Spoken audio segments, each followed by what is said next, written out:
Mm-hmm.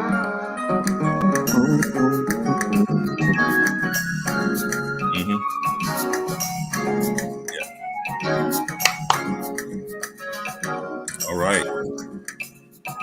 Hey. Hello, friends, people. Don't play too much because you don't want no YouTube strike. You're right. How's it going, fellas? It's going good, man. How you doing? Very well, very well. I'm doing pretty good, man. Doing Good. pretty good for this fine Sunday. Yes. It has been a snowy week, but Snowy week. sunshiny day. That I It will was say. It was a good, cold, sunshiny day. Yeah, we had a lot of high winds today. Yeah, that is true. We had But those yesterday. the sun melted the snow. Mm-hmm. Yeah, it did, surprisingly. So it wasn't too bad. Right. Mm-hmm. Wasn't too bad. So this week we have a couple of guests that will be joining us for our topic, but which is a very important topic, but depending on how you look at it, can be a pretty heavy topic. Yeah. Right. So before we get into that, and before we start bringing our guests on, let's just do just a brief round of, chatting it up. How was the week? Type deal. No, nothing long and drawn out. Mm-hmm. So I'll start and say, I got a quandary, fellas. What's that? Yeah, what is that? Y'all know that I'm a huge Batman fan. Right. That's true. And I'm struggling with, do I go and see this new movie or not? What? Is the new man. Have you watched the trailer? I just started seeing them this past week. So it looked pretty good to me. It's intriguing me, but I'm tired of hearing and seeing the story retold over and over. I lost my parents, that whole deal. Yeah. So me being an old head, I appreciate, Adam West. That's where I started. That's where I started from. That's Michael old school. Keaton, and Christian Bale. Those are my three favorites. Yeah. So this new cat, I just don't know. I feel like I'm an old head supporting this young guy that he don't even know the history of. So they got a new Batman, actor.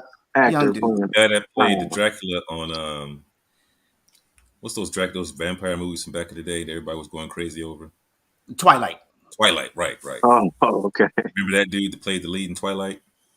I never watched it. Well, that's the new Batman. I forget his name. Okay. But apparently, Ray, this story is going to be without the origin. That's what I was really. They're not going to pull the origin into it. They're just going to go straight to fresh new Batman getting started. Okay. See, I think they should just stick with the original villains and build a story around that. Okay. This is going to start the Riddler. Riddler is the villain in this one. So this is one of the main villains. Okay, so that should be that might be a different twist, a different angle. Yeah. But that's my quandary. So how was your week? Yeah, I'll go next. Mine was pretty good. Yeah, we just dealt with all the cold and snow and bad weather that we got. Had a chance to do some praise and worship today at a French church. And, was very blessed. It was very moving, and I was better for the experience. So I was glad I was able to participate in that. And did y'all hear about my man Juwan Howard? Juwan Howard, Michigan's own Juwan Howard, coach of the Michigan basketball team, got into a fight with the Wisconsin coach live on national TV 2 nights. Oh no, coach to coach. Coach to coach. They was arguing, and Juwan threw a punch. Oh. Really? I'm hoping he pulls on the fact that it's Black History Month and he get to keep his job. Maybe so. I'm just saying. They might consider that. He might have to put all the cards out to keep his job because that's a bad look for Michigan. It is. Oh wow. Yeah, you can catch the footage on the internet, but I don't know if I want to see it. I don't know if I want to see him. It's only one punch. It wasn't like a drawn out fight. Oh, okay. Wow. That is something. And I'm not exactly sure if it connected, but he threw the punch at least. Yeah. So wow, yeah, they definitely have to make a decision on that one there. What they're wow, gonna isn't do that about that? crazy? Yeah, That that seems is. like that's not his character. It don't seem like he gets riled up about anything. Yeah, I'm telling you. Mm, I'm telling you. That's disheartening. Jake, what about you, man? How was your week? How was your day? I had a pretty fulfilling week. Let's see. Last week last weekend I had a painting engagement Oh, for spiritual painting at a church during Good. worship. So that went well. And then my website is going to be up and running soon. All right, cool. Jay, So I'll have a .com. my man. What's it going to be Yep. called? jharrisabstractartistry.com. Okay, sweet. No, Right. I'm sorry. Oh, It's JH because Harris was too long. So okay. Yeah, JH. make sure you hit us up, man, with that launch. Yeah, abstractartistry.com. And in addition to that, I mean, this has been a pretty art building week for me. So as far as Good, my art business, everything, that ball has been really rolling this week. So good. so Yeah, keep that happy up. about that. Yeah. Okay. Yeah, our I'm sitting here. I know I'm turning away, but I'm trying to communicate some technical difficulties that we're having on this end here. But we shall continue to move forward. So I'm Okay. proud of you, Jake, that you are pushing through, making it happen, man. Oh So man. I Yeah, we love real proud of art. you, man, for Yeah, real. I love art, and doesn't make any sense that I have art around my house and it's not any you know artwork Your of a brother. person that I know exactly. So I'm looking Right. forward to displaying all free models throughout my Okay. house. Hey, man, I can say I got a couple of originals of Jay Harris abstract artistry That's in the crib. right. You do. Got a couple of originals. That's Okay, right. I so I was going got to ask you. I need a couple of pieces commissioned for different things that we got going on. So we got to hit you up, Jake, and see if you can give us some Okay. custom artwork. For sure. And Ray, you can set me up a nice art showing in Detroit. There you go. yeah, I can do that. Hmm. That would be Okay, nice. okay. Well, why don't Nate? Why don't you tell our listeners what they can do Oh, while I absolutely. kind of mute myself and kind of sort this situation out? Okay. Okay. Well, thank you guys for joining us. We certainly appreciate you coming on and being with us every week. If Yes. you have not subscribed to the YouTube channel, The Knowledge and Power Show, please, while you're watching, hit that subscribe button, give us a thumbs up, drop a comment below, and don't forget to share our page, our links. Hmm. We're on all of your major podcast outlets as well. Wherever you listen to podcasts, you'll find The Knowledge and Power Show. And if you Yes. find one that you like, whether it be Spotify, Google Podcasts, Apple Podcasts, whatever, make sure you save our page, like our page, so that you know when new episodes drop, you get that information right away. Yes. And Yes, check thank you out so the much. archives too. We have all of our episodes that we've done here on the show, and before this live broadcast started, we've got those archived as well, so you can see Yeah. the full list of everything that we've done over the past few years. Some great It's quite a stuff. library, Jake. Quite a library I was checking it out the other day. We've got quite a library of topics Yeah. people to It listen to. builds up pretty fast, doesn't it? Yeah, it does. It's amazing how quick the time went. Hmm. Yeah. So what's our topic on tonight, fellas, and why did we pick it? Who wants to go? I mean, I can go. Ray, you can do that one. No, I'm still working out. So, Oh, well, gotcha. the topic for tonight is, mental. We're talking about mental health, specifically mental illness, and how both the clinical approach and the theological approach can join forces and address mental illness from both aspects. Right. So, for a long time, I'll just kind of give some history. Mental illness in the church, specifically, as far as my experience goes, Hmm. hasn't always been dealt with appropriately. My background is everything was a spiritual cause. Right. Exorcism was the first option, Yeah. so to speak. And Yeah. so, we've come a long way in psychology, psychiatry, neurological issues, physiological issues. So basically, faith and science had to meet somewhere when it dealing with mental illness. And we know that mental illness can be environmental. It can be causes with, brain function problems, physical brain problems. So there's a lot of things that can contribute to mental illness. Yeah. And sometimes you have to find the happy medium to where medicine can help and where spirituality can come in and also fill that need to assist somebody with mental illness. So I think that's kind of where we are coming at the topic tonight. Right. Because I think that even though we believe Jesus is the healer of all things, that mental illness is real and not always a spiritual, or let's say a possession, so to speak. Right. Because a lot of times we as the church, but we refer back to the man whose son threw himself in the fire and break the chains off, and he said he was doing all this stuff and nobody can contain him, nobody can control him, and Jesus just called it right out, and he was sitting normal, sitting calm and peaceful and normal. And so that's a lot of times the reference the church goes to right. address such matters.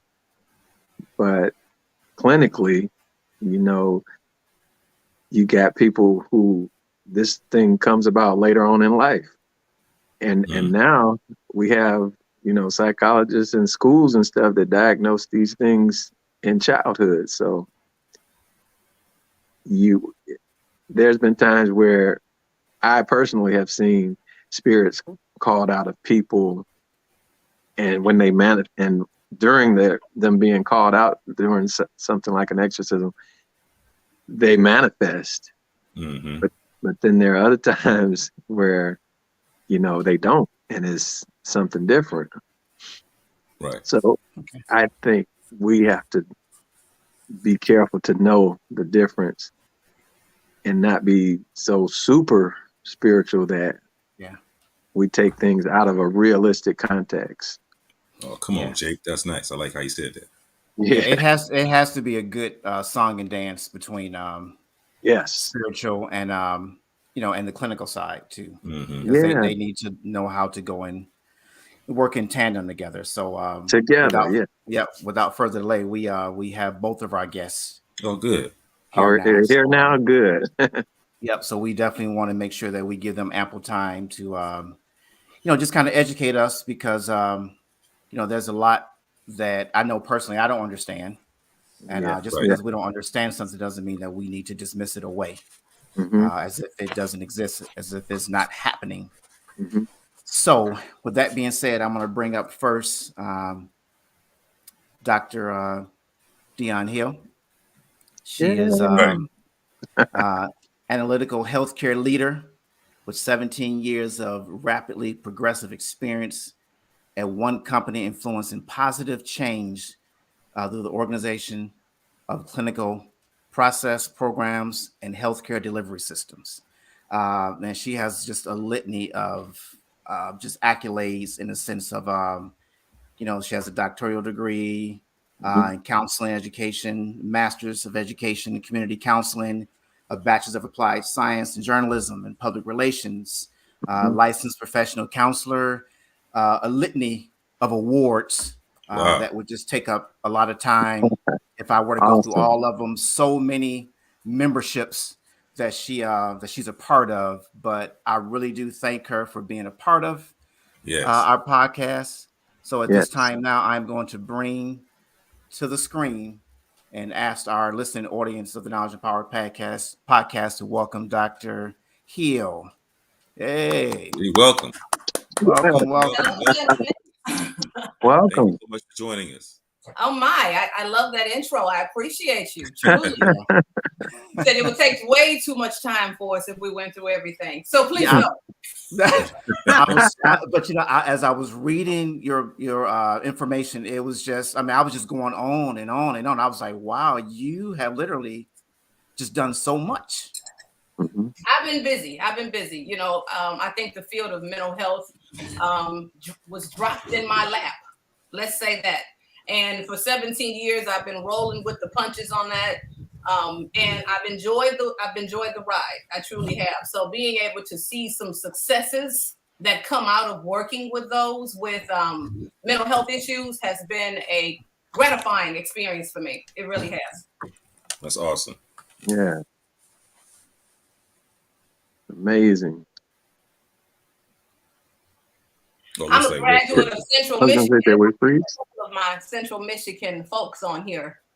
Yeah, that's what Ray was telling me that earlier, and he said that I would remember you, but I'm afraid I don't. But hey, I know, right? Go Chips, go Chips, go Chips! Right. Right.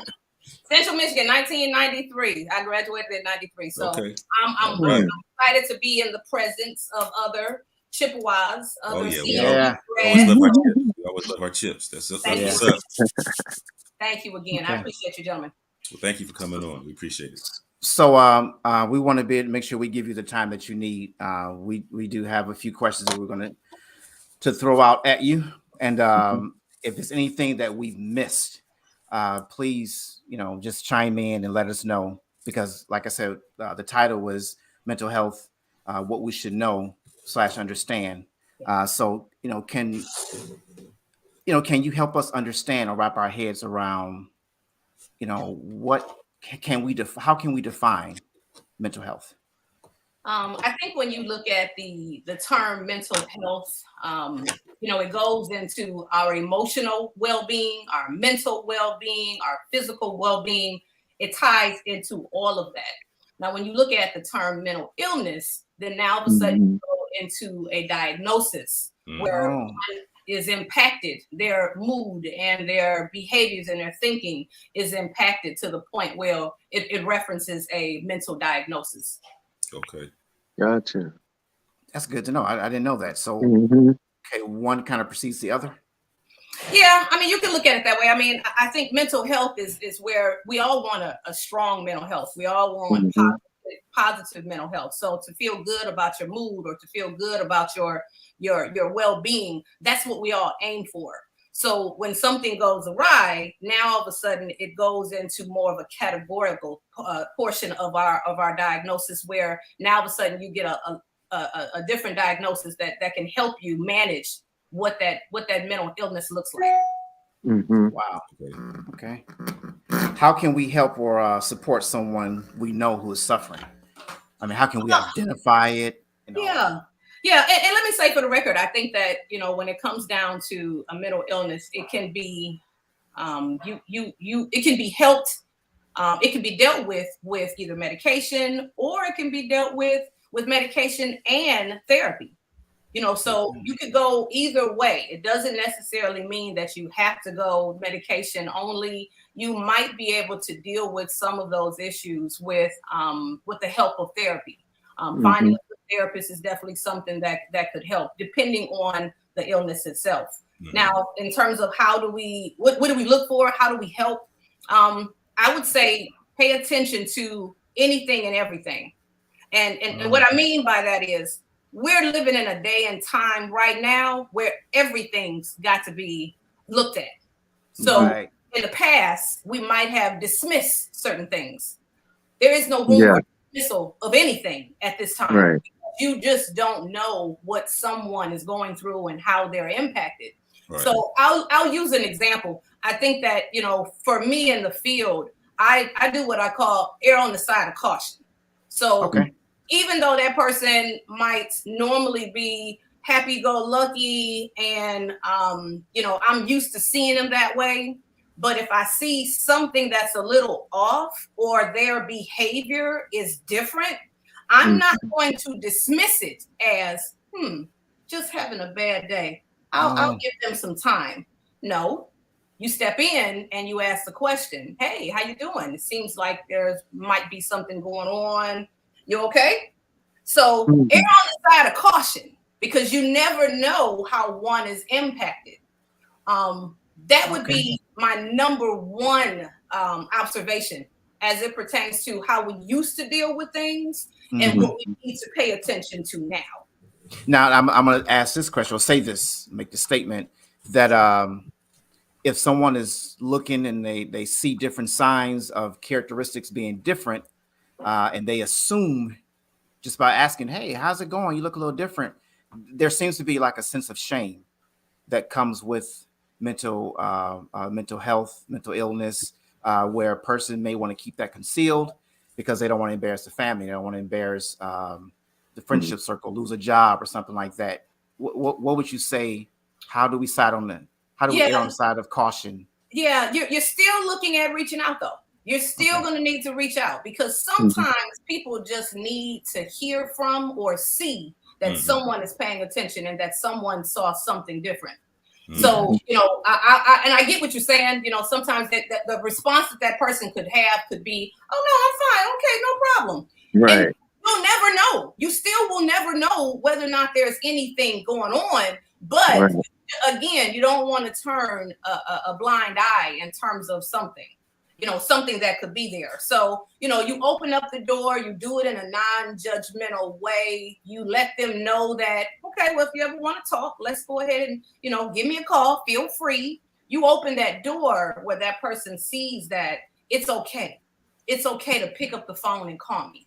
That's good. And that's what I was thinking, because it seems the initial response would be denial.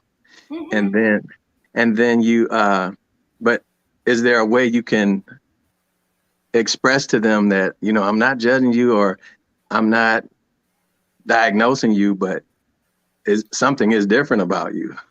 I think that we wouldn't be in a position to elaborate on a level where that person might feel as if, you're diagnosing me, unless that's the conversation you came to the table and said, hey, Ray, it looks like I see symptoms of depression. You have 5 out of the first. Right. Now, hold on. Now you're out of line now, so I would. That's too forward.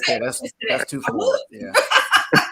But just having a conversation for the most part. Hey, how's it going? You doing okay? What's been going on with you? Well, listen, I'm here if you want to talk. I'm definitely here. Feel free, reach out to me. I'm here. I'm here for you. So that welcoming type of conversation is where it starts. Okay. Yeah. Non-threatening. Absolutely. And I'm sure it's been around for a while, but it almost seems like this pandemic that we've experienced for some time has just really heightened the awareness, like social media wise. Oh my goodness. Oh, that is there. And it is. So here's what's interesting. We can go back down history lane and see that we've been dealing with suicide in the African American community for a very long time. We have been. Right now, however, what you're looking at is a limit of what we call the prevalence of social media, in which you hear and see everything now. So not to say that, it hasn't been going on, it has been. I think that when we look at the historical factors that go along with the African American community as well, we're also talking about the fact that many of our family members, our generations, they don't subscribe to mental health services. They didn't subscribe to counseling. So now we're moving way past that now.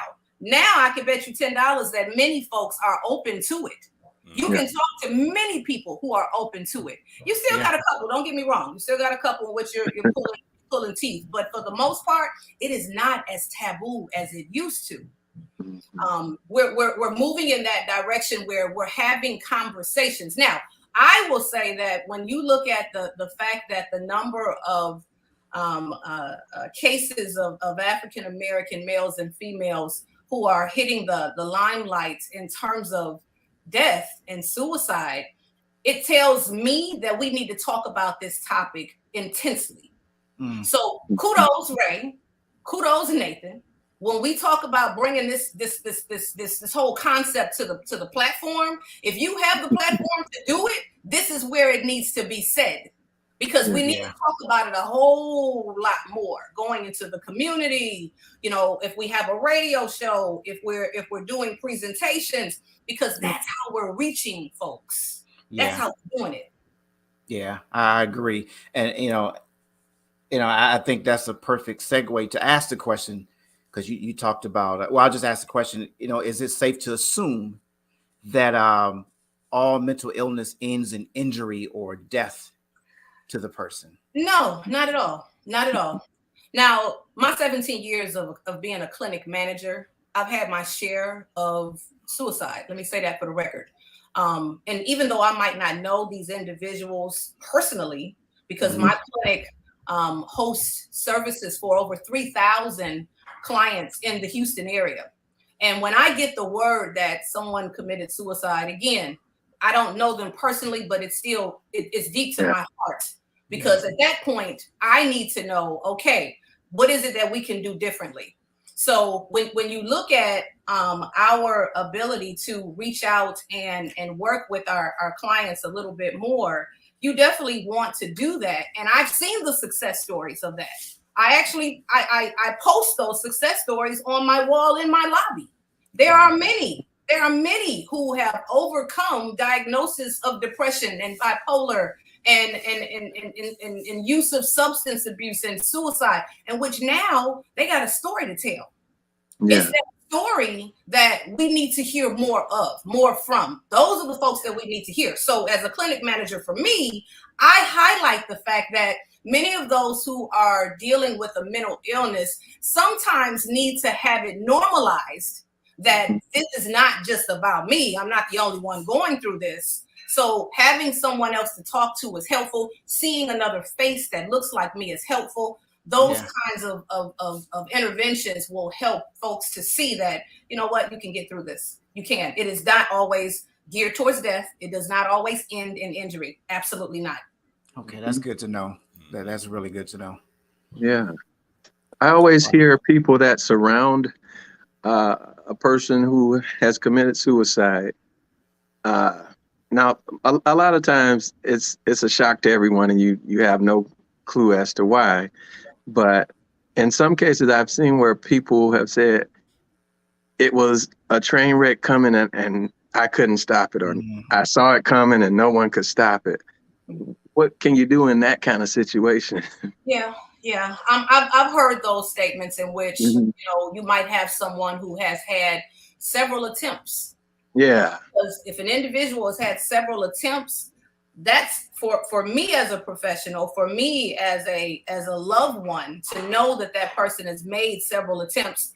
I need to, again, err on the side of caution that whatever is happening, I need to pay attention. Because at that point, either that person is still reaching out or asking for help or screaming for help. And if they don't feel as if they're getting it, it's unfortunate, but sometimes you end up saying that I couldn't help that. That person didn't want to be here. They just really didn't, no matter how much resources and how many interventions we put in place. Oh my goodness, that it wasn't something that we were able to assist with. So I have seen that, and that's a hard pill to swallow. That's a very hard pill to swallow for anyone, because at that point you're thinking, I really tried to do everything I possibly could. Now, is that a better situation to know about versus I had no clue. I wouldn't have even known what to do. He didn't give me an opening. She didn't give me anything. Yeah. Either one of them is a rough spot to be in. Right. Wow. Wow. That's interject real quick. I don't want to detract from the conversation because I know we've got a boatload of topics to discuss. But just on the subject, those of you who know, we lost our son to suicide last year. And a year ago today, we had his memorial service. Okay. Oh my goodness. And the conversation, we'll probably have to connect with you offline, because some of what you said already has kind of piqued my interest. We started a foundation in his honor, and there's a number of programs that we'd like to implement that have a lot to do with having the conversations and celebrating those who have overcome, mental illness and survived, as opposed to having a tragic end. But a lot of that conversation makes me wonder because our son Josh was kind of the situation where we didn't see it coming, and so he didn't live at home, and he was living his own life. But the question comes in the nature versus nurture kind of thing. When it comes to mental illness, how much of it is a like physical environment factor? Not to be deep, like epigenetics. How does that kind of thing factor into people, especially people of color that we talked about earlier? It's a good dealing question. with mental illness and mental health issues. Dr. Joy DeGruy wrote a book a long time ago called Post-Traumatic Slave Syndrome. And she talks about how, through the history of slavery and the bloodlines, just to make it short, even today, we can be affected by what happened to us 300, 400 years ago. And so how much of that kind of thing factor into mental illness as you see it in the clinic? I think what I tend to see is a genetic predisposition. I tend to see the environmental factors that come into play. So when our clients come to the table and they determine that I need help, they walk through the door, they get a 2-hour assessment, in which that 2-hour assessment involves asking those pertinent questions of, tell me about your family history, your medical history, whether or not there were any mental illness in your family, because that's always a good indicator to determine whether or not there's a possibility of a mental illness to be dealt with. Mm-hmm. So, that goes into the assessment portion of seeing clients on a regular basis. Now, I've also seen some of our younger generation in which the use of substance and drugs and this and that, and these drugs that are out there, they're mixing so much stuff these days. You have no anything. So now all of a sudden that plays a part of one all of a sudden having a mental illness as well. So, those are the things that I tend to see in the clinic. I hear what you're saying, in which that definitely could be that historical piece could definitely be something that it can be deeply ingrained and in a manner where it actually presents itself differently. So I'll use the example of social media. I think we all know that social media was not part of our Central Michigan days. We have no it was not. What are we talking about right now? And I pick up the phone is what we were doing. Well, now it's totally different, to the point where social media drives so much, including self-esteem of our kids, of our adults. So when you look at how things are impacted, you can look at the fact that if I see on social media that another Black man has been killed, it might take you back to that time frame of slavery, and it takes you back to how we how we were in the 50s and the 60s. Absolutely. To the point where at that point you might feel as if it's a lost cause to be in this world at this time. It's not something that we can overcome, because it seems like this is what our day and age looks like. Yeah. You never know how one is actually processing that. You really don't know. Mm-hmm. So it leaves a stain in our minds. But truth be told, I could easily see where that alone would be some great research. Yeah. Wow. Yeah. I've heard young people saying that their life expectancy, the outlook on it is not very, they don't expect to live to the 80 or 70 years old. I've seen a lot of that. They're saying, absolutely. I mean, so our younger generation, I mean, it's a whole new different ball of wax, which is why I said you can't treat this like you treated it back then. You've Right. got to take more of a proactive, in your face type of stance on this. When I think of someone who might be going through something and they might be dealing with loss. So, somebody who might be dealing with the loss of a job, the loss of a loved one, the loss of a dog, of a cat, of any of that. I'm not going to dismiss any of that because it's loss. We can't. Yeah, I'm realizing that now. I cannot. Okay. I can't dismiss any of it. I need to reach out, pick up the phone, and sometimes we even need to go one step further, if you can, knock on the door and say, "Hey, I'm here for you." I might be 6 feet up, I might be six feet away with a mask on, but please understand that I'm here for you. Right. That's where we are at this time. And Nathan, I'm sorry for your loss, absolutely. And as I stated before, I think it's a hard pill to swallow to know that I don't know what happened.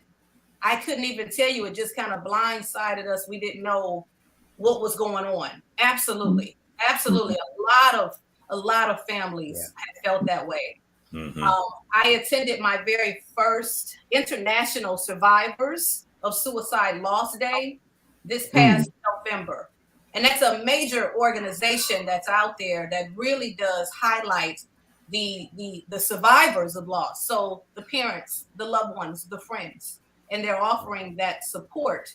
Every year they do a remembrance because you are also impacted by that loss. Exactly. You're going through some things. So, we have to deal with that as well.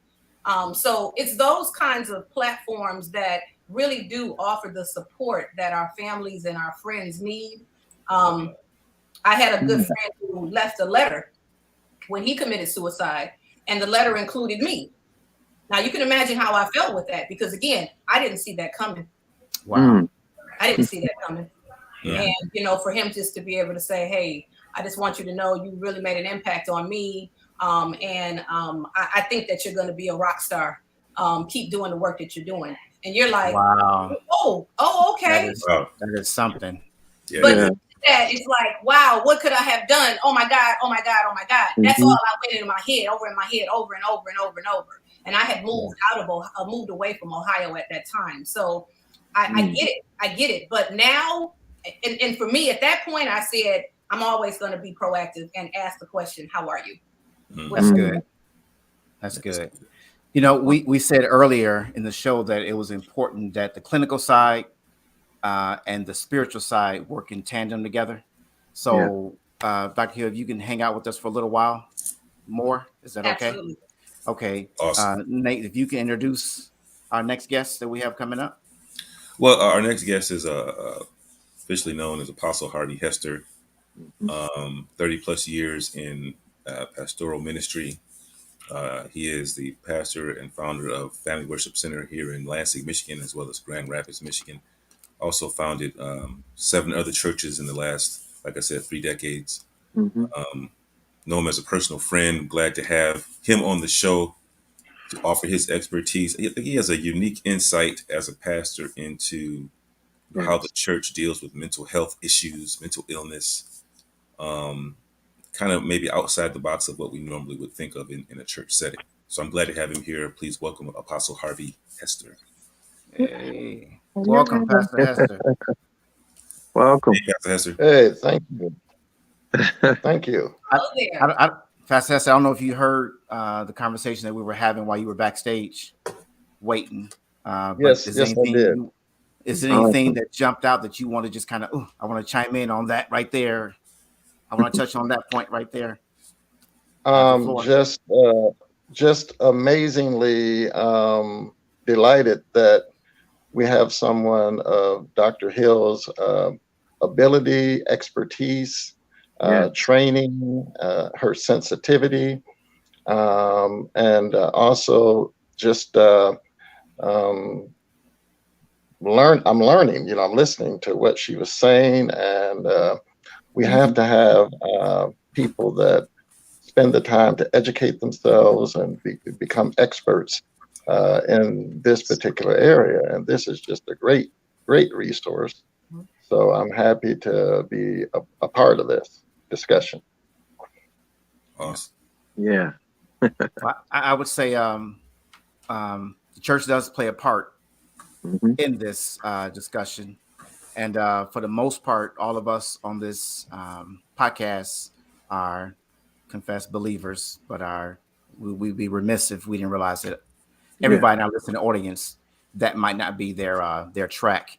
But I would ask Right. Pastor Hester, how do you bring, or what role does the spiritual side play or approach the mental health side of this discussion? Well, one of the things that my particular calling is, or part of my calling, is to show people that the Bible says much more about mental health than I think Jake was saying earlier about the maniac, who the child who was being tossed into the fire, and the demonic side of mental health. The Bible has a lot more to say about it once we change our paradigm and look at it. In fact, in the book of Ecclesiastes, chapter 9, verse number 3, it speaks about that the sons of men have madness in their heart while they live. This is not the madness of anger, but this is the madness of insanity. And the Bible indicates that there are two forms of insanity or mental illness. One is what the old theologians would have called intellectual insanity, or we would call an organic brain situation. So there's something going on organically in the brain as far as brain chemistry, neurological aspect of the organic brain, but they call that intellectual insanity, which destroys moral agency. In other words, the individual that is intellectually or physically or organically deranged, whether that be through, again, brain chemistry or some sort of injury, or this person, for being, is not a, biblically speaking, a moral agent. They're not responsible morally for their actions.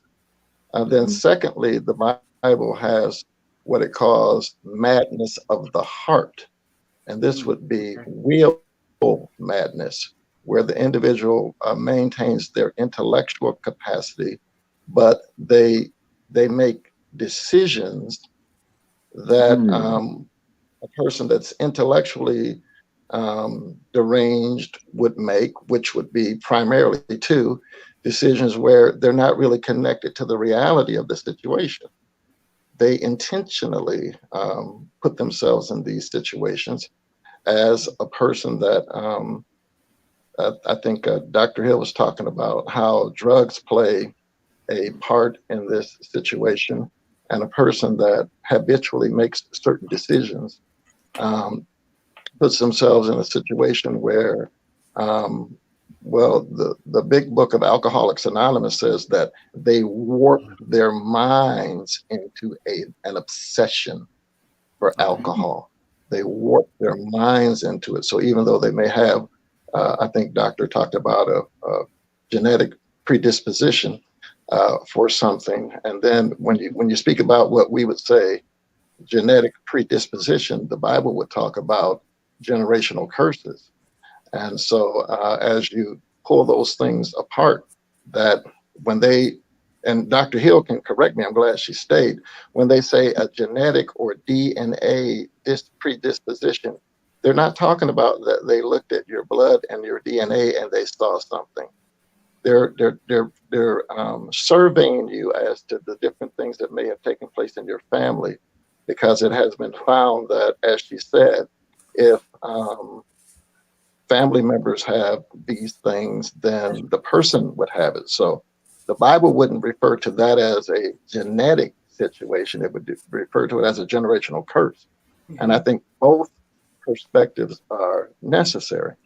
So the Bible speaks about will madness, madness of the heart, that you maintain your intellect, but you're making decisions for other influences impinging upon your consciousness that don't make sense. That, for an example, say a person, this is just using an example, say a person has been in a relationship, a destructive relationship, abusive relationship, and they know for a fact that this person is no good for them. They know this, but yet there are other influences impinging upon them that they feel like they can't get away from this situation. And so that's a situation where it's not that they don't know. They're not intellectually deranged, but they're making a decision based on other influences that has them acting deranged behaviorally. And so as far as where the church comes in and how the church, in my opinion, interfaces with clinical psychology, that, I look at mental illness as a continuum. I think the doctor and I would agree, just listening to what she was saying, that there's mild forms of what I would call mental illness, and then there are severe forms.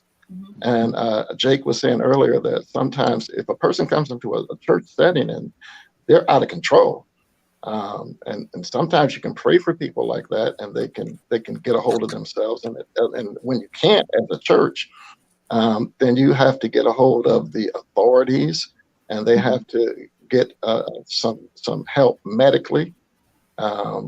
Even the big book of, go ahead. I was going to say, Did you say something? I was going to ask a question. How far do you walk if you notice a difference in a person's character from the congregation, from your membership? How far do you walk with them, or what's your approach in walking with them to help them, massage them through this, before you may say, you know what, we need to, take the word. We use the word, but we also need to bring in tandem with the word outside help.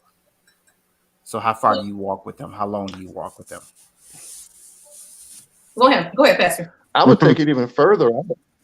Go ahead. Are you talking to me, or are you talking to Dr.? He's asking a general question. Yeah. Yeah, go ahead, That's Pastor. a general question? Yep.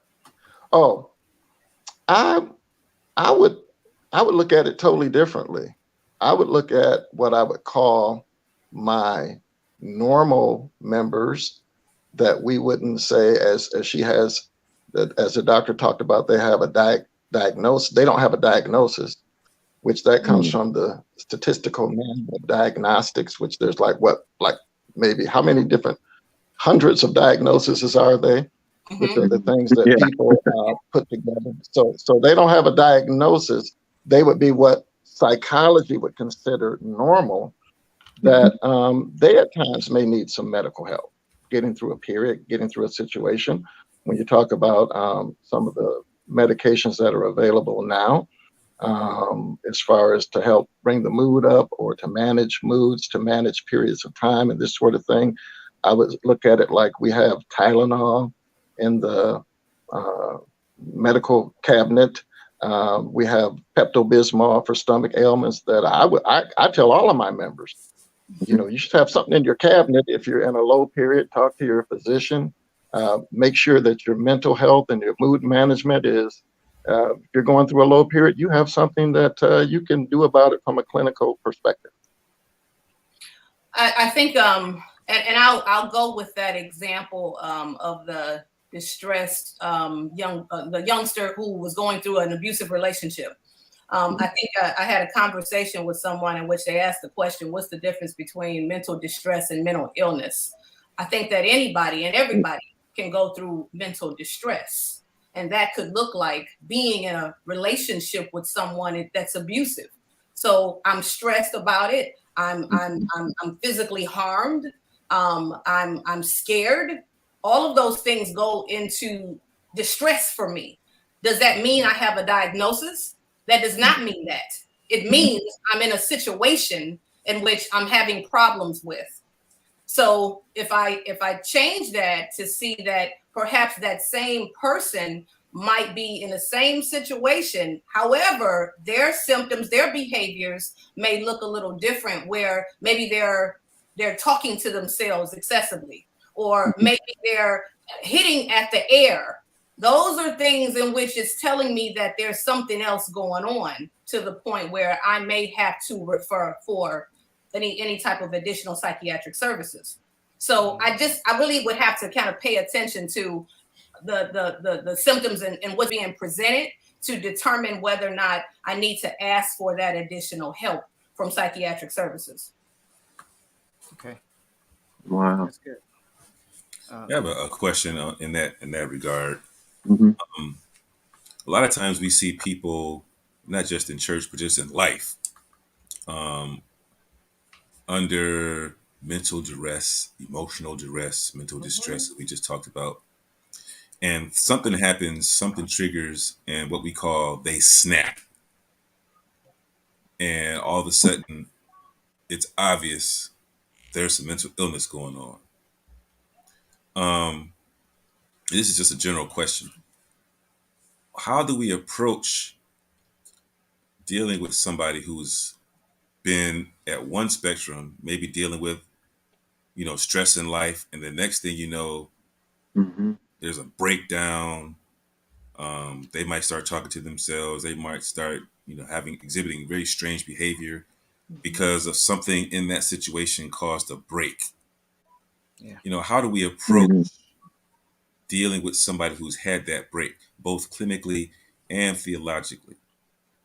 Because I'm wondering, from my spiritual background, is there something spiritual going on there, or is it something that's, as Pastor said earlier, organic, or is it just Clinical, the amount of stress that just caused the mind to lose its reinforcement? Pastor, I can let you go with that one. I think when Dr. Hill talks about a diagnosis, and there's actually a lot of controversy about this statistical manual diagnostic mental health, because homosexuality used to be. Mm-hmm. Again, can you guys hear me? Yeah, you're still there. You froze. Now we do. Yeah. Am I connected? Yeah. Yes. Yes. Yes. Am I connected? Yes. Yes. Yeah. Well, yeah. So homosexuality used to be a diagnosis. There's controversy about addictions and their place on the diagnostic scale, and how much of a mental illness, and then a myriad of other things. It's controversial, and it's a discipline that's in the process of being developed and refined and perfected. And so what she's saying when she says a diagnosis or a mental illness, I'm saying that the situation has gotten severe enough to where that person is out of control, or she was saying they're beating the air or something like this. When a person is out of control, we have prayed for people like that and helped them. Then, as Jake said, we pray for people like that sometimes that they don't get help. Then you have to bring in the medical profession. You have to bring in the people to help them, get some medication and things so they can get back under control. So spiritual approaches to anything don't work for a person that's out of control. But I think, as Brother Nate was talking about, this whole idea of snapping here again, because people that we could say have a mental illness, they go through those periods. They have good periods and bad periods, up periods and down periods, even people with a diagnosis. And so I like to, here again, what I see as far as the clinical aspect of it is to really help people get back under control, to where other therapy and spiritual things can then help them, because they have to go through the mind, the intellect, in order to help the person. So I don't know if that answers your question or not, Brother Nate, because I'm going in and out. That's okay. Yeah, it does. It does. Thank you. Yeah, I can definitely relate to what you're saying, Pastor. I think that the therapy portion of it can definitely lean towards the spirituality, portion of it. So, us being able to say, let us pray for this individual by all means, if that's something that we see fit to do, but then to pay attention to some of those more extenuating circumstances, behaviors, then we'll know when to take it to that next level. But by all means, sometimes, therapy is really all that you need. And whether or not that's spiritual therapy, whether or not that's, from a clinical perspective therapy, either way you put it, I think there is some benefit to that, in which by all means, we would work together to be able to help that individual. Mm-hmm. I have a question about that, Nate's question. When a person snaps, is that considered a nervous breakdown? Is that what that's quote unquote considered? Yeah, I mean, it could also mean that that person is having some challenges with adjusting at that time, in which it's just overwhelming for them.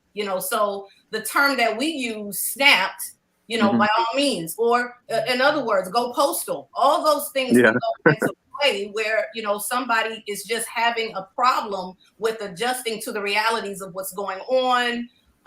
They might need some additional interventions to connect with them, to bring them down, or should I say, talk them off the ledge.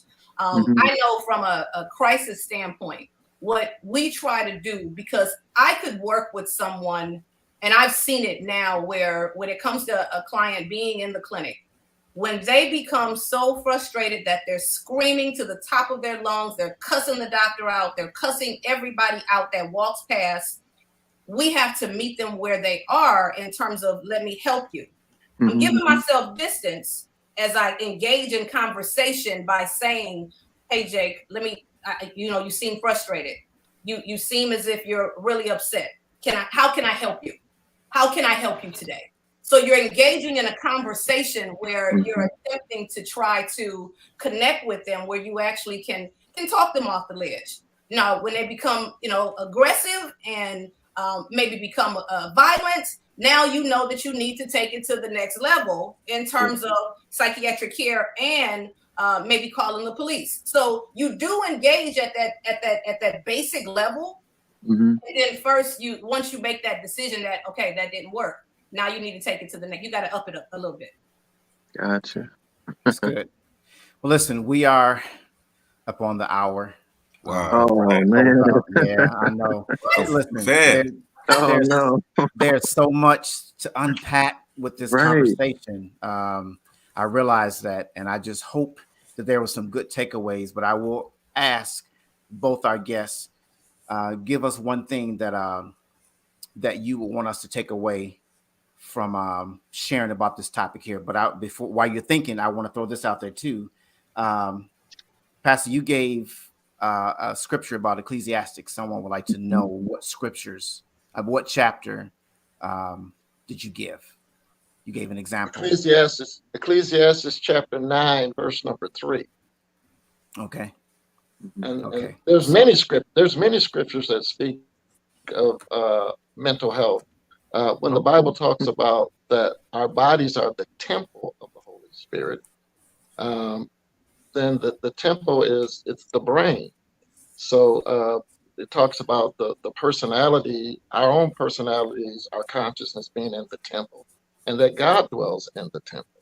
So if the temple is deranged, if the brain is organically out of control, or there's some things that are going on that the doctor would say genetic, in which it's genetic in the sense that there are certain things that can be passed on generationally, that people end up with shorter dopamine strains. They end up with different, as far as endorphins and other different brain chemicals that can clinically be shown to be different.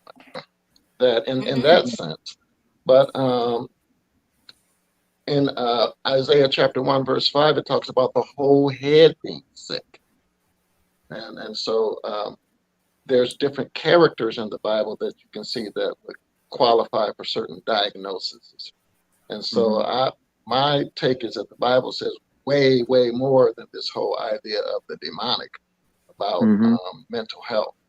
And okay, all right, that's good. Dr. Hill, what would you like for us to take away? I think that when we talk about opening this topic up on a larger scale, I think it's important that we do just that. because you need to be able to bring to light some of those resources that are out there in the event someone needs to talk. So our National Suicide Prevention Lifeline, we have a mental health support helpline. We also have a new age that we're working with, a new set of technology that you can also chat. You can reach out to folks by chat. So we're trying to reach, by all means necessary, individuals who want to talk, who want the service. So by all means, that's going to be very, very helpful. Very, very helpful. If you don't take anything away from today's meeting, please know that I do think it's important that we do not turn a blind eye on anything. Ask questions, err on the side of caution. Okay, that's good. That is excellent. Thank you. So I did put up some information on the screen for the information that you sent me, Dr. Hill. So hopefully people were able to get that. But I tell you, if you are listening and you are in the Grand Rapids, Lansing area visiting, look up Pastor Hester. Harvey Hester. Yes. Thank you so much for joining us. It was great to hang out with you. And Dr. Hill, if you want to look up Dr. Hill, let me tell you, she is a published author. I am.